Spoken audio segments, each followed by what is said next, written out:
ఫిబ్రవరి 28, 2026 నాడు Israel, America సంయుక్తంగా Iran మీదకి దాడి చేయడం జరిగింది. ఈ దాడిలో ఇరాన్ యొక్క సుప్రీం లీడర్ అయినటువంటి అయతుల్లా అలీ ఖమేనీ చనిపోవడం కూడా జరిగింది. దీనికి ప్రతీకారంగా ఇరాను ఈ గల్ఫ్ నేషన్స్ ఉన్న 7 నేషన్స్, ఈ నేషన్స్‌లో నాటో యొక్క సెంట్రల్ కమాండ్ యొక్క సైనిక స్థావరాలు ఉన్నాయి అక్కడ. ఆ సైనిక స్థావరాల మీదకి దాడి చేయడం జరిగింది. ఆ సైనిక స్థావరాల మీదకి దాడి చేయడమే కాకుండాను ఈ దేశాల్లోని నగరాలు, పట్టణాల మీద కూడా దాడి చేయడం జరిగింది. ఈ యొక్క గల్ఫ్ నేషన్స్ మీదకే దాడి చేయడమే కాకుండాను ఇరాను పెర్షియన్ గల్ఫ్ నుండి అరేబియా సముద్రంలోకి వస్తున్న మార్గంలో ఒక జలసంధి ఉంది. ఇరాన్‌కి దగ్గరలో ఉంటుంది. ఆ జలసంధి పేరే హర్మోజా జలసంధి అంటారు. ఈ జలసంధి నుండి పెర్షియన్ గల్ఫ్ నుండి జలసంధి ద్వారా ఈ యొక్క అరేబియన్ సముద్రంలోకి నౌకల యొక్క రాకపోకలు జరుగుతుంటాయి.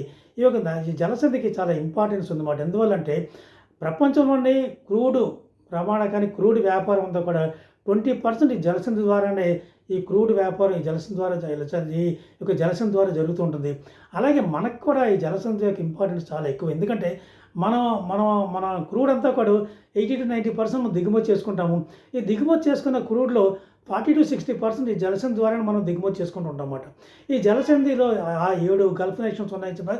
సౌదీ అరేబియా, ఖతారు, యుఏఈ, బహ్రెయిన్, అలాగే కువైట్, ఈ దేశాల నుండి మనం క్రూడ్‌ని దిగుమతి చేసుకుంటున్నాం. అలాగే మనం ఎల్‌పీజీని కూడా మనం దిగుమతి చేసుకుంటున్నాం. ఎందుకంటే మన దగ్గర మా మా 31.8 మిలియన్ మెట్రిక్ టన్స్ మనం వినియోగిస్తాము. అందులో 12.8 మిలియన్ మెట్రిక్ టన్స్ మాత్రమే మన రిఫైనరీస్ ప్రొడ్యూస్ చేస్తాయి. అంటే అది 40% ఆఫ్ ది టోటల్ కన్జంప్షన్. అంటే మిగిలిన 60% కూడా మనం దిగుమతి చేసుకోవాలి. ఈ 60%లో 90% ఎల్‌పీజీ మనం ఖతార్ అనే దేశం ద్వారానే మనం దిగుమతి చేసుకుంటుంటాం అన్నమాట. అందువల్ల అంటే మన యొక్క క్రూడ్ దిగుమతులన్నీ కూడా ఆ దేశాల మీద నుండి మనం ఆ జలసంధి ద్వారా రావాలి. ఇక్కడ ఈ జలసంధిని కూడా ఇరాన్ దిగ్బంధం చేసింది. ఈ దిగ్బంధం చేయటం వల్ల చాలా దేశాల్లో క్రూడ్ యొక్క రేట్ బాగా పెరిగిపోయింది. పోయిన వారం అంతకుముందు ఈ గొడవకు ముందు $85 ఉన్న బ్యారెల్ క్రూడ్ $115కి వెళ్ళిపోయింది. ప్రస్తుతం 105, 104 దగ్గర స్థిరీకరింపబడింది అనమాట. ఈ పెర్షియన్ గల్ఫ్‌లో 1000 నౌకలు, వివిధ దేశాల యొక్క నౌకలు కూడా అక్కడ నిలిచిపోవడం జరిగింది. ఈ నేపథ్యంలో మన యొక్క ప్రధానమంత్రి గారు ఇరాన్ ప్రెసిడెంట్తో మాట్లాడి, అలాగే మన ఫారిన్ అఫైర్స్ మినిస్టర్ జయశంకర్ గారు కూడా ఇరాన్ ఫారిన్ మినిస్టర్తో మాట్లాడి మన నౌకల్ని పర్మిట్ చేయమని, అంటే ఈ జలసంధి ద్వారా మా నౌకలకి అనుమతి ఇవ్వండి, రావడానికని పర్మిషన్ అడగడం జరిగింది.